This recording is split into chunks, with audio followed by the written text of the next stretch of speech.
Welcome. This is Happy Childless Mindset Podcast. Welcome to another episode. Here is Megan Cutler. Thank you for being here. How are you? Thank you so much. It's wonderful to be here today. We were laughing because we have both have of us have podcasts and sometimes difficult with the technology. At least your husband like helps you. I don't know anyone. Yes, technology is quite challenging. It's so nice to laugh with another childless woman. A lot of us are seeing like this sad picture, and both times I think in the pre-recording episode interview we also laugh a lot, and it's refreshing. Thank you for that. It is. I think there's something about joy and laughter that's so uplifting. Mm. And for the childless, not by choice community, especially, it can be very down. Like there is that perception Yeah. that there's so much grief. It can be very hard to navigate and to be in community with others that are in and have found joy. It's really a wonderful experience to find others to that have that similar nature. Yeah, and I think, do you know about there's something called mimetic behavior. It's like when we see others doing something we thought no one can do, we start like, oh, and it's not like we copy, but we realize we can do that. And I Yeah, think laughing in this kind of podcast or in Instagram can help others like, oh, I can laugh too, and I can be happy too. absolutely. Yeah, it's that contagion. We can be contagions for each other and uplift Yeah. each other. Yeah. Yeah. So you went through a brief period as I did, but now Yeah. you are living in Colorado. You have a happy trails. I don't know how to say it, business. I don't know, but you do a lot of trail things. And yesterday I saw a post. I think it was yesterday about you and your husband, and I loved everything you wrote there because it's not like you didn't have any challenges, and still you're a very happy person. I think um I think my grief journey was a long period of time for many that did last for many years. Yeah. Um, and it took finding a community and letting go of what couldn't be to really then be open to the possibilities that there are. And so, really finding the places of joy and expanding those places in Colorado and being with my husband has been a really insightful time for me. And my husband does have a developmental disability. And so we navigate a lot of challenges throughout the day or just in general, just because of perceptions of disability. Yeah. And we found love and joy and adventure, a lot of adventure being out in Colorado. I love that. And I think a lot of times we think that we have to be over the grief to start looking for joy. Yeah. And and I think for me, I started looking for joy in in between my grief period, and it made it bearable. Yeah. There were a lot of times in my grief journey where I just wasn't aware of the sparks and the things that were going well or the Yeah. places where I felt happiness. And for me, it took, I went to a workshop in Colorado at the time where there was some discussion of redefining what a woman was, like how we define ourselves as Yeah. women. Yeah. And that gave me that one little spark I needed to find those opening and places to go, oh yeah, I can really step into a different place. Yeah, I started looking for joy not because of my grief, but because of my anxiety. I'm always bringing up my anxiety because it's a big deal in my life. It's a disability because it's so strong. So the tools that are useful for one were useful to the others, but I had to build a new identity, and womanhood and anxiety was like, yeah, that doesn't mix. But the childlessness was, yeah, uh, and that also brought my more anxiety. How is my life going to be? Who am I going to be if not mother? Who am I? Who am I in this Yeah, world? Yeah. sorry. So yeah, I get what you like in that workshop. You accepted that, yeah, this is not happening, and for me that realization, because acceptance for me in the grief, like the five stages, and it's not like, yeah, it's not going to happen and everything is okay. It's okay. I stop fighting with who I can't be. I stop trying to the bargaining and the hunger and the sadness. It's like, yeah, okay, what do I do now? Yeah. That what do I do now? And the who am I questions, Yeah, you can play with them either way. They can go to negative spaces if we allow them yeah, to. And there's an opportunity to see a place of curiosity and a play of like, how do we explore who we are? How do we mm, explore where we want to mm, go? Um, and I love what you said about the grief and the joy happening at the same time for a while.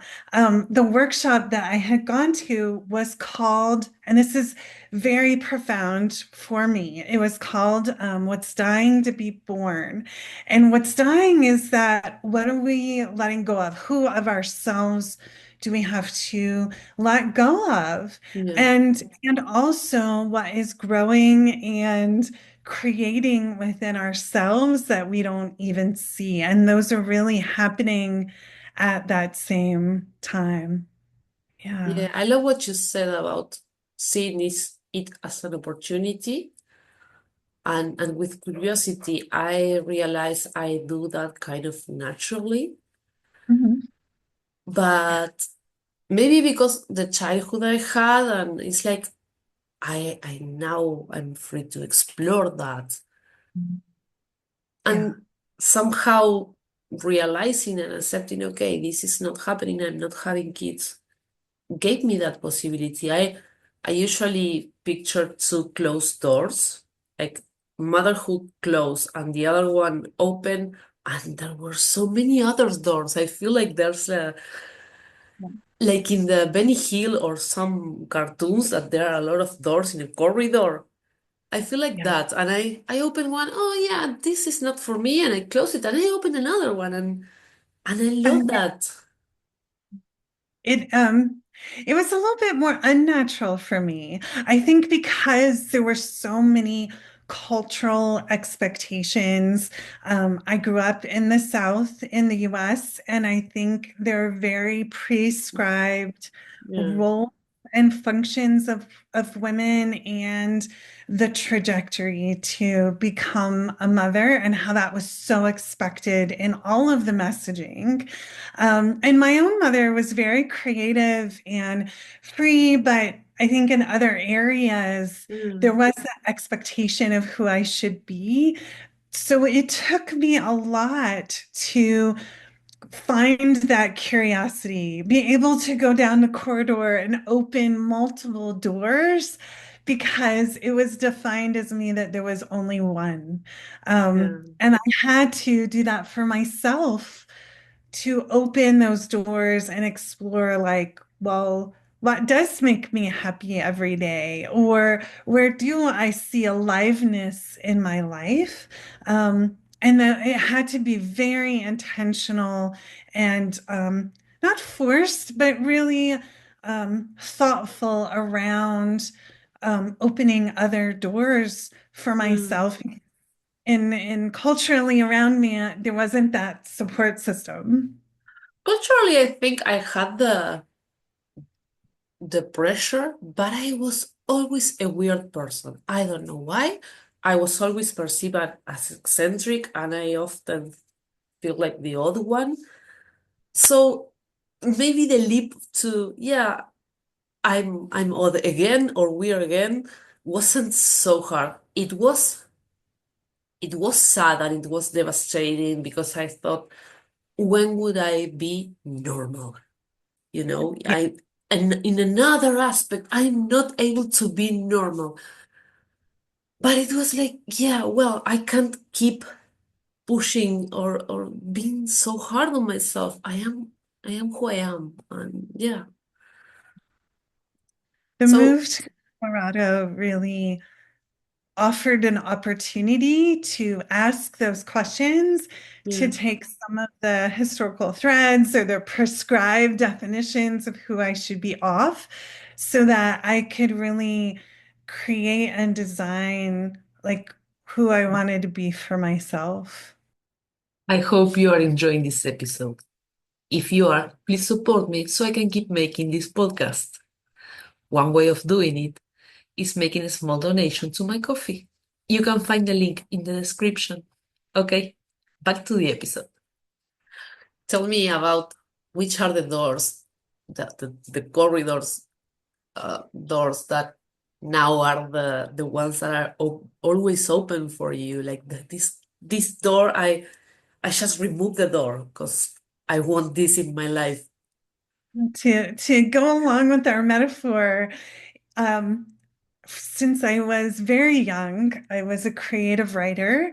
And some family members supported that and some didn't. And my writing always was located in a closet. So I'd have notebooks and notebooks, um, all lined up in a closet with the doors closed.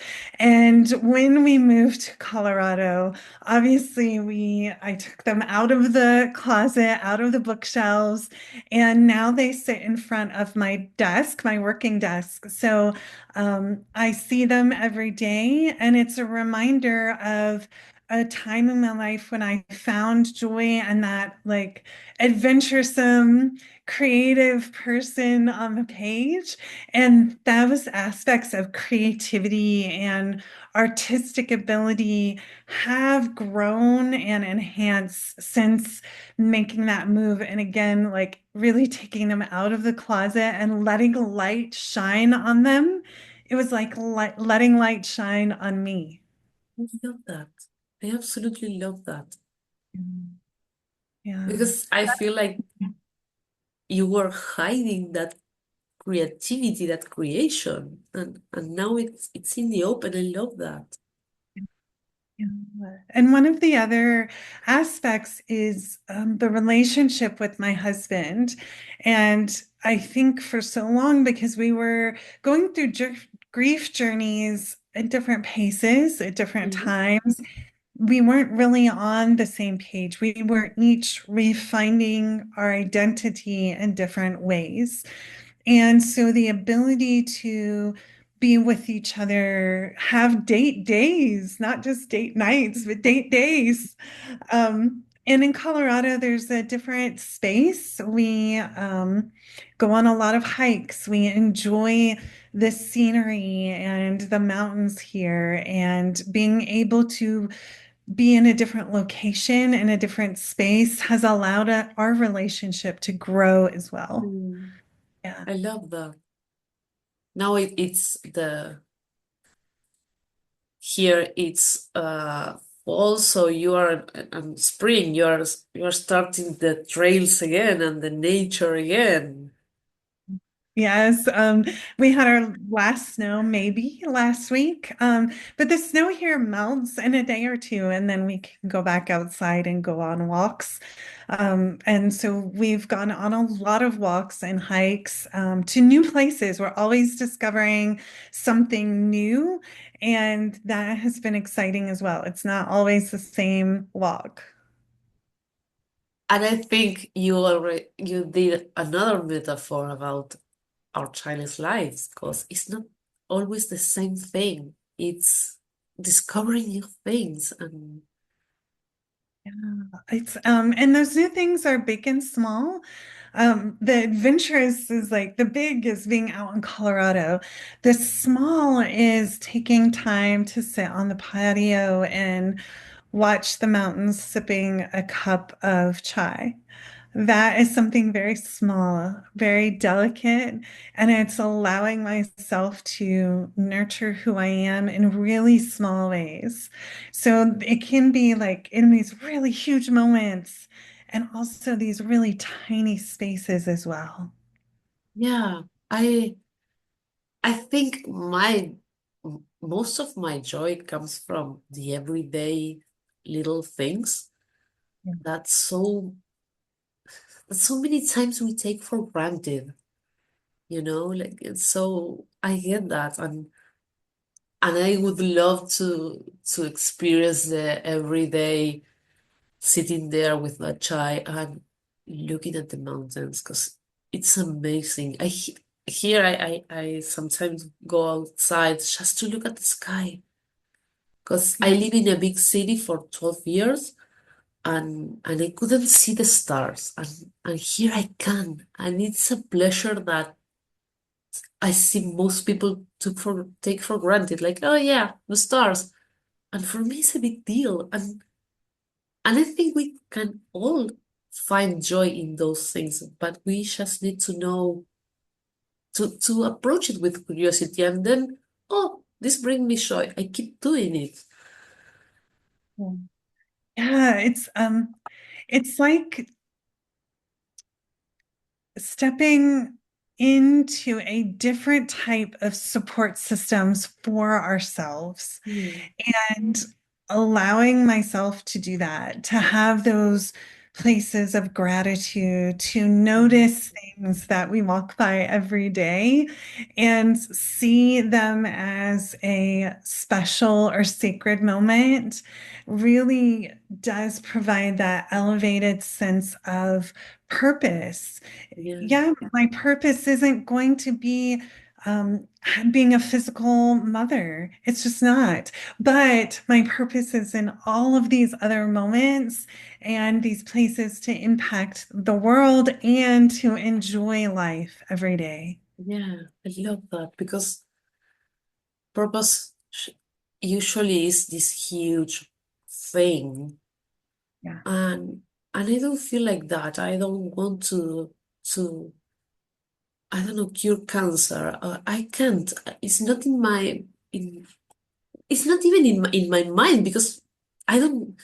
But I feel like connection, and when you are happy, you shine happiness and light in others, and that is contagious, as we were saying before.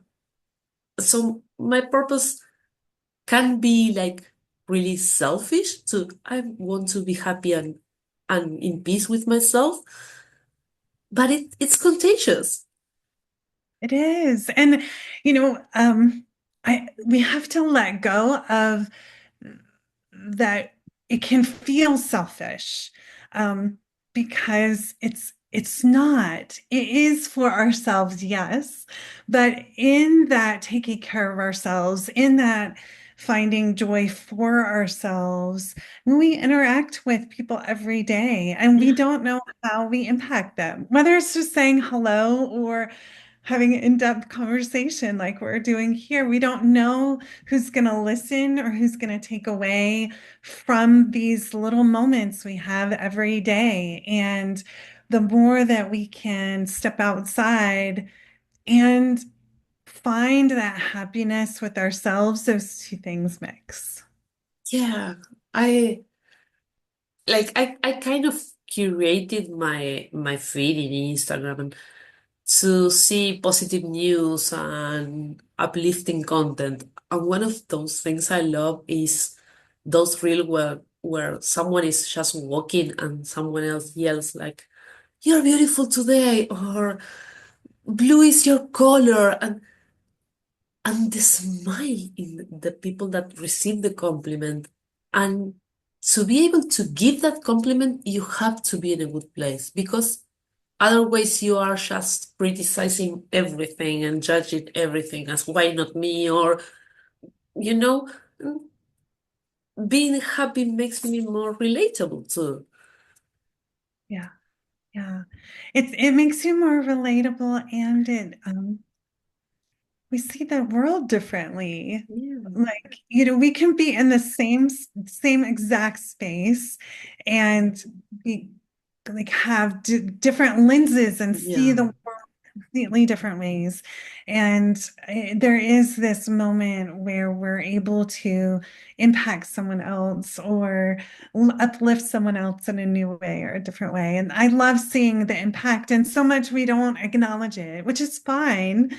But at the same time, being able to interact with people and um, inspire others in a different and new way, it's Yeah. really engaging. Yeah, Yeah. yeah, And I don't like, I'm not happy and I'm going to go through life throwing flowers and kisses and just like right. that. And as we were speaking before the episode actually started, I have a short fuse. So when I have like a technical difficulties, like, but at the same time, I get over quicker because it's like, yeah, okay, this is for Yeah, tomorrow. I can do it. And I turn and I see, I don't know, my dogs or my cat, and I'm like, oh, and my problems are, and I don't like feed the monster of negativity, you know? yeah. It's a very delicate balancing act to either like steep in that negativity and stay in that negative place. And we don't want to step into the toxic positivity either. Like from my perspective, all is welcome. All of who I am, the Yeah, places that are full of joy, the places that mess up a lot and have to apologize a lot, the places that are angry and get frustrated, and the places where I am sad and look at yeah, someone else and have a moment of jealousy. Like from my perspective, they are all welcome, all welcome.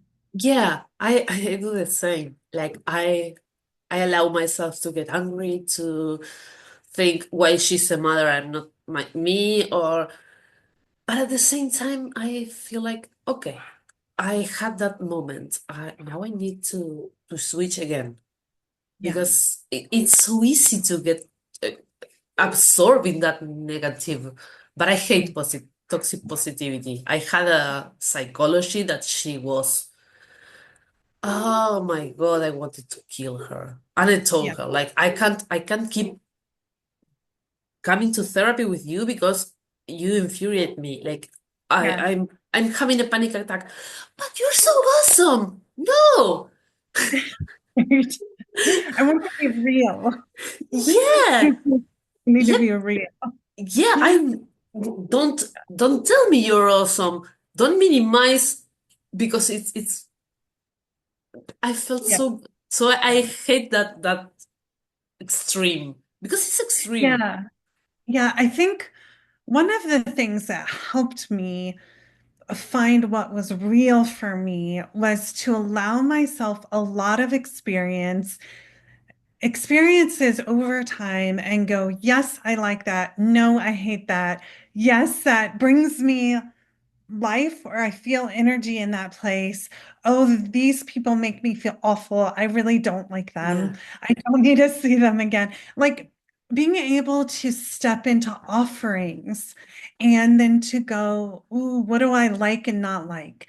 And I think one of the trappings for me of childless not by choice was thinking I was either steeped in grief and couldn't explore myself in other areas. Mm. And by allowing those places where I go, yes, I like pancakes in the morning, or no, I don't like this. It can be very mundane. Yeah. But it could also be very profound. And giving myself so many offerings allowed me to step out of that place of grief, even if it was just for 30 seconds in a day. And then maybe the next day it was a minute. And then maybe the next day I went backwards. And there wasn't a linear way of being. It was just like exploring, okay, what's happening today? Or I don't need to be here. My husband and I, when we were living in North Carolina and we made that move to Colorado, it was very scary because we were literally leaving everything we had known behind. Yeah. But what kept us going was going, I don't, if we're not going to have kids, and it's just not going to happen the way we think, I don't want to spend the rest of my life with you like this. I don't want to be in a house that's falling down or rotting, which our house was at the time. I don't want to feel heavy every day or be around heavy furniture every day. Yeah. It allowed us to really redesign our space in totality. Yeah. Yeah. I had another guest. She and her husband moved to Hawaii, and it was the same premise. I don't want to keep living in this space, in this life we build around having kids. And I can relate to that because I also had to rearrange a lot of things. I didn't buy a house, I still rent, but I rearranged my life with friends and other things that it was like, this is not good for me. Yeah. And not just because they were parents and I wasn't, just like if people were criticizing others all the time, not for me, it's not serving me, I walk out of that spaces. It's hard because I had a period where I was really, really alone. But at the Yeah. same time, I found myself and my boundaries and my peace at that. I didn't spend more time with people that were like hurting me somehow because I knew the minute I walk out that meeting that I was going to be the one criticized, and it made me so anxious. I wanted to leave, but at the same time, I didn't want to the backstabbing. Yeah. Yeah. I really resonate with that. And the time it takes to feel really alone and go, oh, I need to set this boundary, Yeah, or I need to change a community, or I need to change space. We're all going to have different layers of what those things are yeah. in our lives. And we each found those things in different ways. And I love that. Yeah. Yeah, and it takes time and take patience because it's not like you are going to open the door of your house and the first person walking by is going to be your friend. You have to build that friendship, and but at the same time, you build that friendship with your boundaries and what you want to have in your life. Yeah. And I Yeah. think you're more conscious of the red flags because red flags is not just for partner relationships, it's for friendships too. Yeah. Yeah. Absolutely. Yeah, absolutely. And red flags, when you can see them earlier, give you a better chance of navigating how you're going to respond to that situation. Yeah, Yeah, I'm yeah, usually the one that reach out and like I'm usually the one that builds the friendship. And there are people that I keep doing that because I know, like, I have one of my best friends is living in Germany, and I know she's in the autism spectrum, so I know she has zero attention to that details. yeah, But every time I engage with her, like, how are you? She takes the time to actually answer me, actually be interested in me. But there are people, no, you didn't, like, you didn't take the time for me. So not, I'm not allowing that anymore because now I love myself.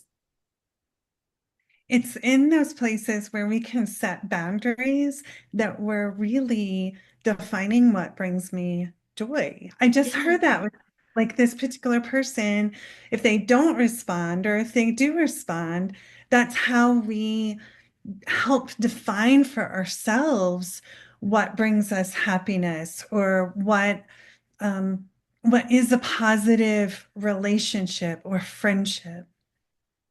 Yeah, and Yeah, I think sometimes we allow people to treat us ways that we wouldn't allow them to treat like other friend, you know? yes, That person is using you. Ah, but it's using you too. No, but and why? We are not, we are this, we are worthy of love and respect and yeah.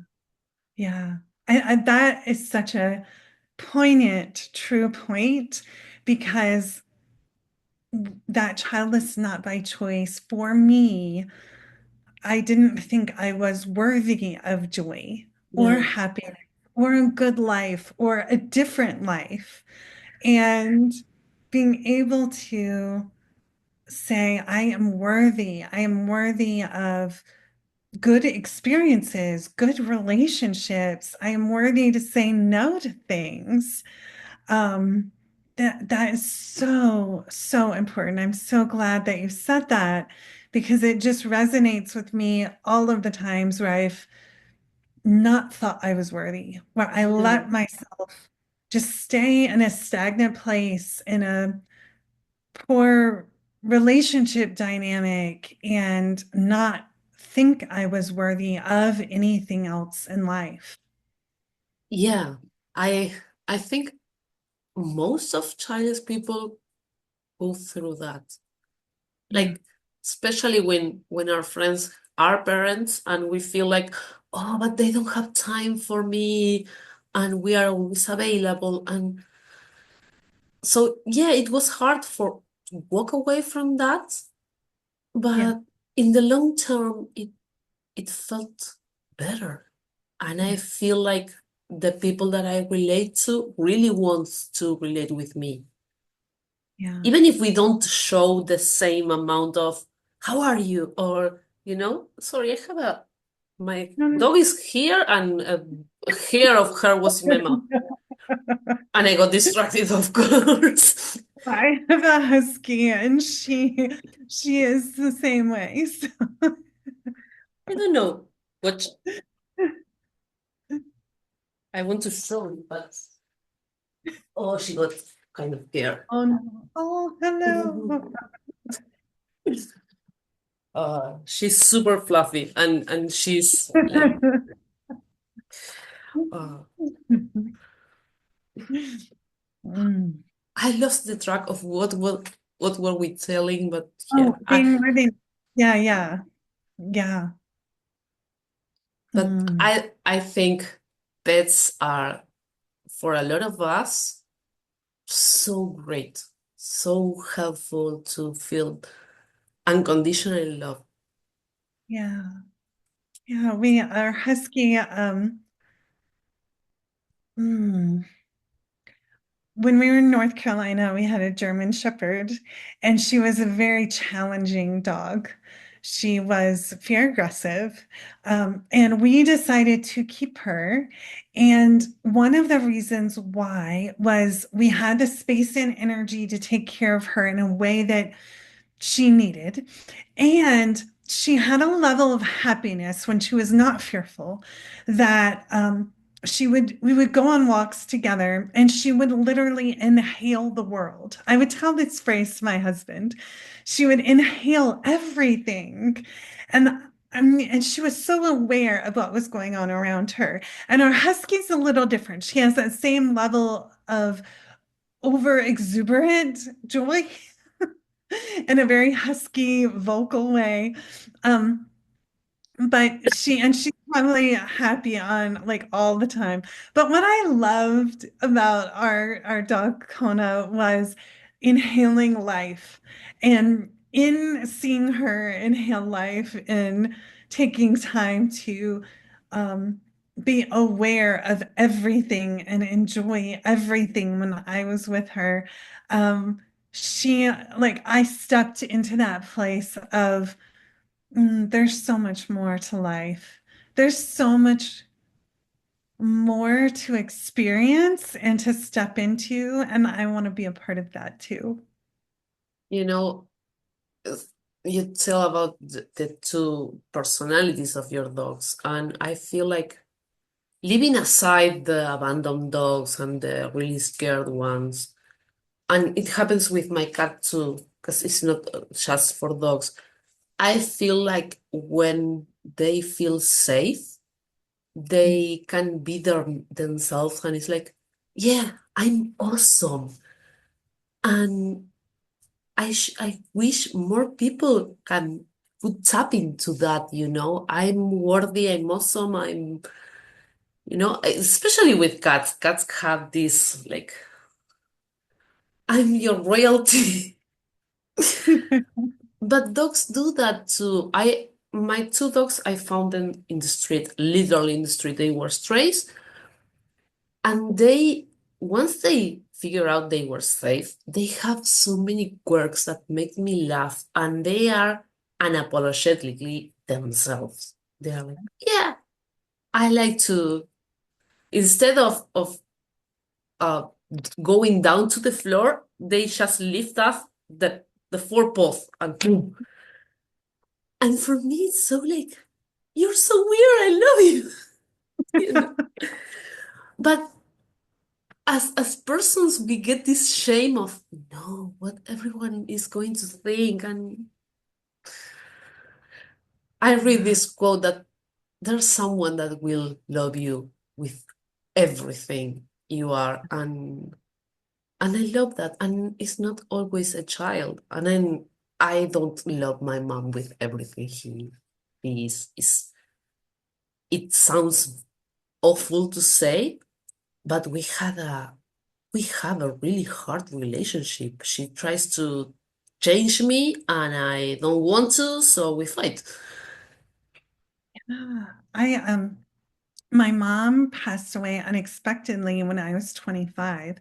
So I went through parental grief very early on in my life, or a lot of people generally experience that later on, Yeah. as parents age. And with my mom, in the teenage years, those were my memories. And there was all the angst of teenage daughter and mother. And the dynamic that brought, we loved each other fiercely, and we also had arguments fiercely, um, you know. And so it is in those dynamic relationships where, I have to now reflecting on that time frame, I go, like, that was okay just to be all of who I was. In my teenagery angsty self, and that's all right, that's fine. I did bring all of who I was to that relationship, and I think you've experienced some of those same dynamics. On It's not a perfect relationship, it's not a joyful happy relationship at all times, and that is what makes it more authentic, and the non-fake authentic self, like in the Yeah. really real heart of authenticity. Yeah, but I think sometimes we like, when we picture our kids, we usually picture them like the toddler years and the easy, in the between a lot of quotes, years when they are adorable, and when we forget about the teenage years. Yeah. Yeah. So being able to reflect on that time frame and give myself permission um, to be okay with that. And now not have I don't have a physical relationship with my own mother, but I do still talk to her. I still pray for her or with her, or have hard experiences and go, "Hey, mom, what do I need to do? Like, what do I do in this situation? You're there somewhere." Um, and one of the things that my mom did was she wrote inscriptions when she would give me a book to read. So Yeah. I have a lot of poetry books or creative books with my mom's inscriptions in them. So I've been going back and memorializing some of that, digitizing that, and rereading them to see like what were the messages that I can still like take to heart in my own relationship with my mother. I love that. I have a lot of books with my mom wrote me a letter or something in the first page, but I never like look them again. I read it the first time, and but as I said, I have a very difficult relation with my mom. I love her, but Yeah. from afar. Yeah. And this, I know it sounds awful, but we are capable of killing each other. So yeah, And I think, I've gone through the same experience with other family members who don't understand me, don't get who I am. And then, there's a different type of relationship there. yeah, Um, and that's okay. I think in the move to Colorado, I have been more unapologetically like myself on who I am, where I would always feel shame about who I was, or apologize for things that weren't my fault.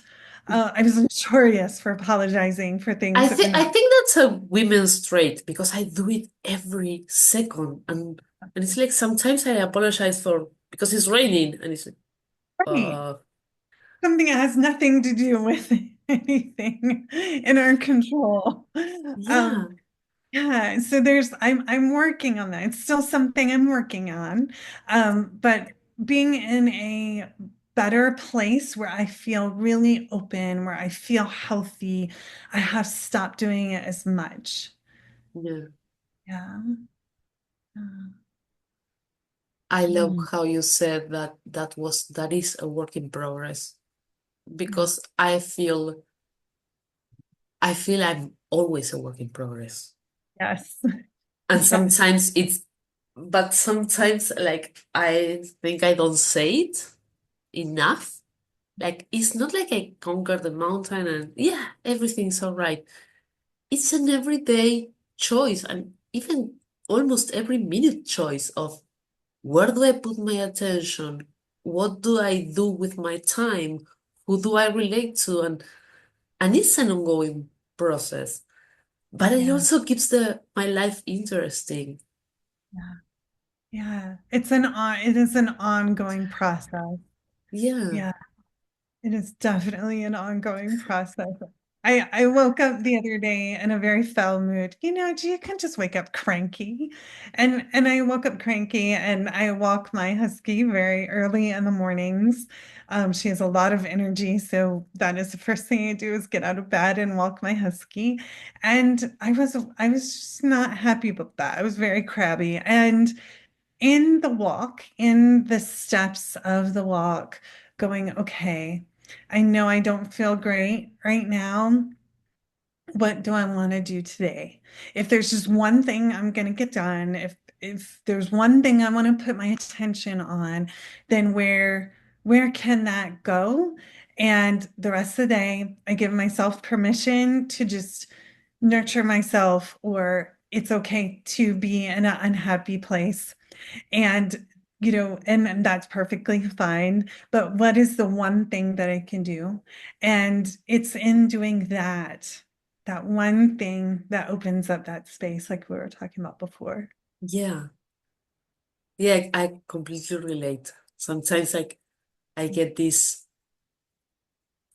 little things that everything starts going wrong, but they are so little. But the 100th one, it's still little, but yeah, and I allow myself like, yeah, no, not my day. I'm just going to do a rewatch Friends, and then I can like let myself feel that anger and lessen instead of keep feeding it with little things that go wrong. Yes. Yes, because then it's in processing that we're able to move through it Yeah, into a different place. One of my mentors gave me a creative writing exercise where it was to write from an emotion. And what would happen is I would get stuck in that emotion, especially during the grief journey. I would get stuck in one particular emotion. And then I would write from that particular place. And then I could see what was another emotion that was coming up. And then you would write for 10 minutes and from that place. And then you would do that a couple of times in a row. And the point was not what you were writing, it was just shifting from one emotion to the other to get myself unstuck from that place. It really worked. It was yeah, very profound in how well it worked. Because then I could, even if it was just small, I could shift to just one little spot over and it would create an opening. yeah. But you were shifting because you were acknowledging and Yes, accepting the emotion. And yes, it's, yes. yeah, it's a really powerful tool and I love it. And yeah, I've done that. Like, I'm sad. Okay, I'm going to write from that sadness, really feeling it. And yeah, I'm moving toward that. But because I accepted, yeah, I'm sad. Okay. Yeah. Yeah, I love that. Mm. To finish the episode, is there anything else you want to tell? Something that I forgot to ask you? I just really appreciate the time that we've taken today to dive into the range of our emotions, to at the beginning really step in and talk about joy in a different way, and then also come into other emotions where we just acknowledge them and look at how we process them. Um, and then be able to move through them to discover areas of curiosity. I think that's the message that if there was just one thing to take away from is where can we collectively be more curious in our lives? Yeah, Yeah. absolutely. I love your, I love our conversation. Sorry, my brain fog. It happens, especially when since I'm not native in English, it's like, but I love having you here. I love talking to you. We laughed, we acknowledge like sadness and anger, and sometimes a lot of content that is positive doesn't acknowledge, so it falls into positive toxicity. Positivity. Also, being able to laugh about yourself is so great. That Yeah, it's very refreshing. I, I, s- I learned, I have to learn to not take myself so seriously, and it was so liberating. Yes. Yeah. Yeah. Yeah, Thank you so much for this time. you too. Bye bye.